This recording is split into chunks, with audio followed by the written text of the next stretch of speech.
He liked to buy a car, fix it up, and turn around and sell it and make money on it. Also, he was working at a grocery store. Well, let's start a car lot. We ended up starting a car business, selling cars on consignment, and also we started a towing business to tow cars for the public and for the police. And then we started a convenience store. We worked really hard to get to where we could relax a little bit more now.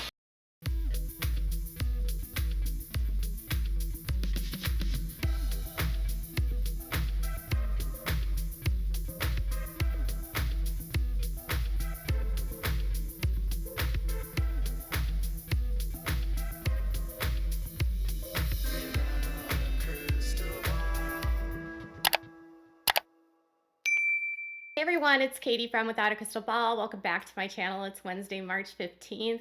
Who else has been down the rabbit hole with Vanderpump Rules? Who else, when they watch Vanderpump Rules, feels like their liver hurts because of all of the alcohol? Just me? Okay.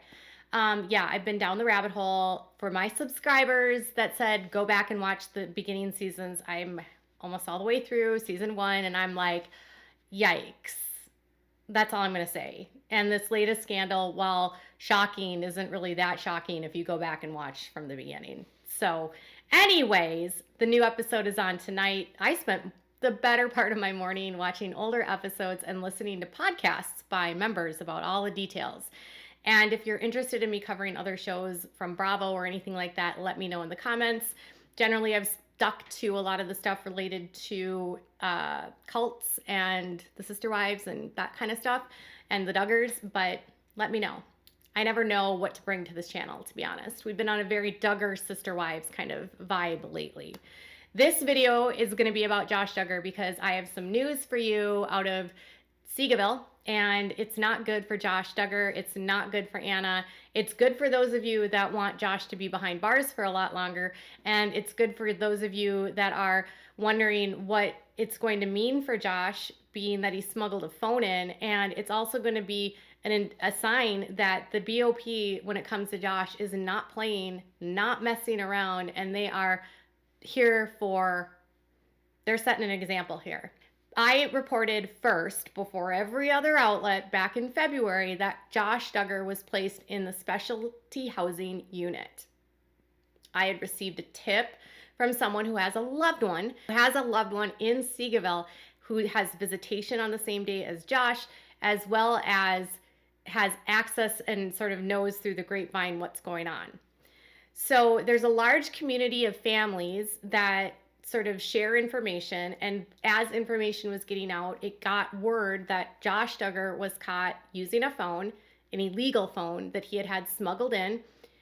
We don't know how he got it. We don't know where he got it. It's most likely that he got it from a guard, and the guard would have charged him $1,500 for the phone, okay?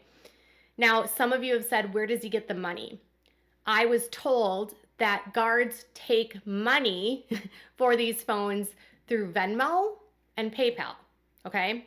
Or Cash App, which means someone in Josh's life would have had to transfer money to the guard to pay for this, because Josh would not have had access to a Venmo, PayPal, or Cash App because he does not have access to the internet while he's behind bars because of his sentence. So who paid for it and where did the money come from? I don't know. I'm sure there's been some sort of investigation into that. And is someone else going to get charged? I don't know. Depends on if Josh provides that information and sings like a canary, or if they can link it. Will the person that paid for it get in trouble? I don't know. Will he get any criminal charges filed against him? I don't know. There's so much that I don't know, but there's a lot that I do know. And one thing is that I do know is that DHO was actually there this week to go into people's files, hand down sentences, and work through the disciplinary reports that have been filed and the individuals that have been placed in the specialty housing unit.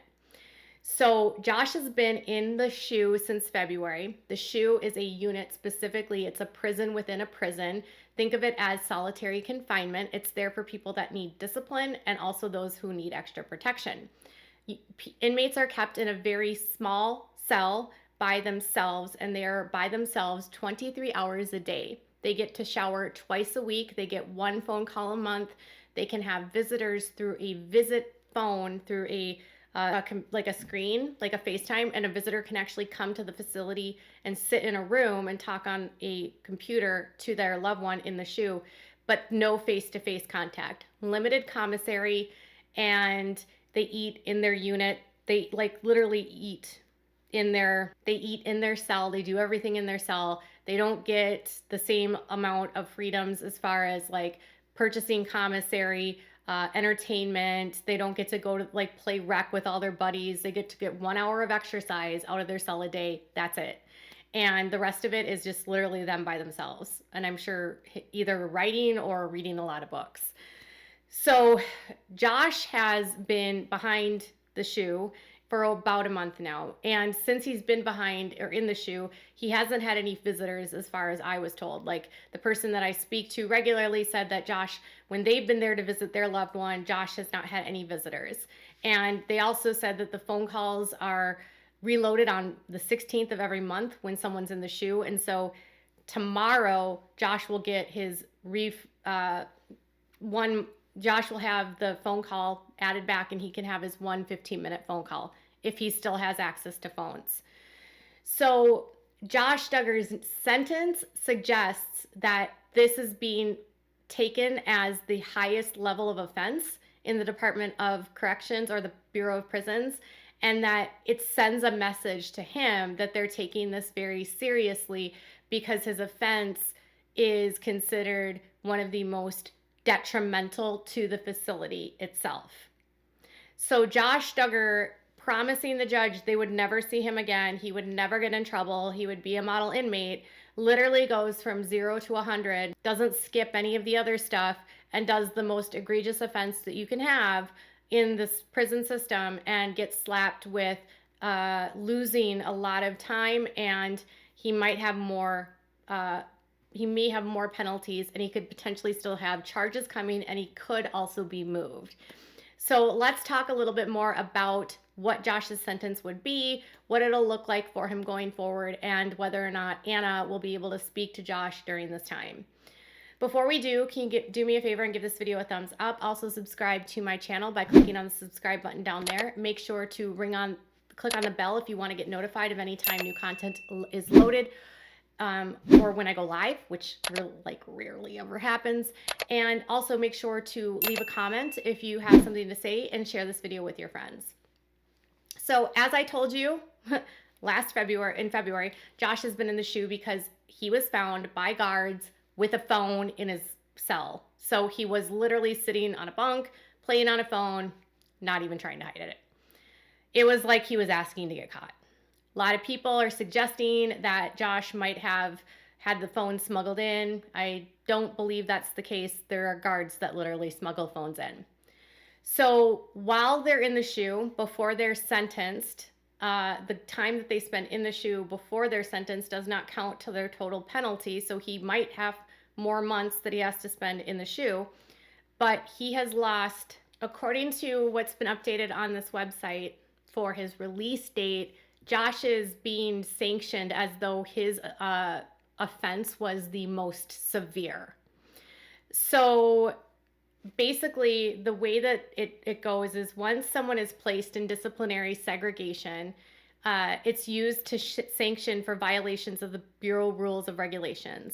That says that inmates in disciplinary segregation will be denied certain privileges. Personal property will usually be impounded. Inmates are placed in disciplinary segregation are provided with blankets, a mattress, a pillow, toilet tissue, and shaving utensils. And they may impose a loss of mattress sanctions from lights on to lights off for inmates in that SHU. So they'll take away the mattress during the day. They might, and they can be sanctioned for transfers, for disciplinary transfer, or various things. So the greatest security level acts are the top, and it says prohibited acts and available sanctions. And underneath this, one of the sanctions under the most severe A recommended parole date or rescission date can happen. They can forfeit or withhold earned statutory good time or non-vested good contact time of up to 100%, or they can terminate and disallow extra good time. An extra good time or good conduct time sanction may not be suspended. So basically, under the most severe, they can take away 100% of your good time, which is the only thing that Josh can earn because he is an SO. He cannot earn more time off for completion of programs. Other sanctions that he could face would be placed in segregation for 12 months. He might have to pay a fine. He might have to make restitution. He could lose visiting, phone, commissary, movies, and recreation. He can have his housing quarters changed. He can be removed from programs or group activities. He can have his job stripped from him. They can take away his personal property. They can confiscate all of his contraband, and they can restrict him to his quarter and extra duty.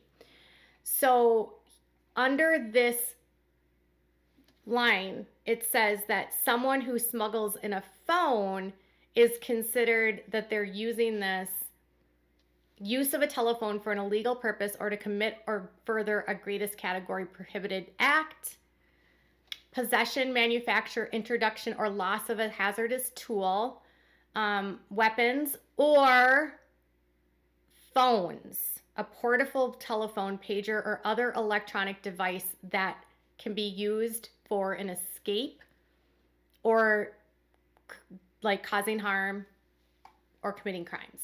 So why I believe he has been sentenced under the highest, greatest level is because his release date was changed until October 2nd, 2032. His release date has changed by 52 days.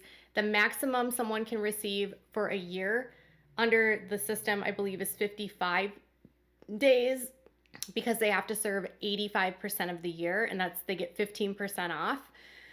So he lost all but 3 days of his good time.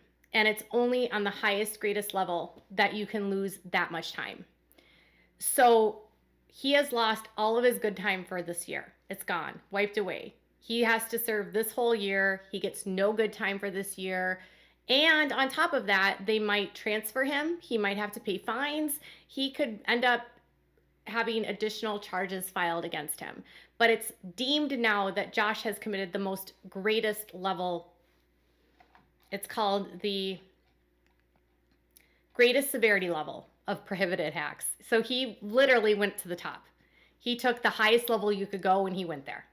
That's how obsessed this man is.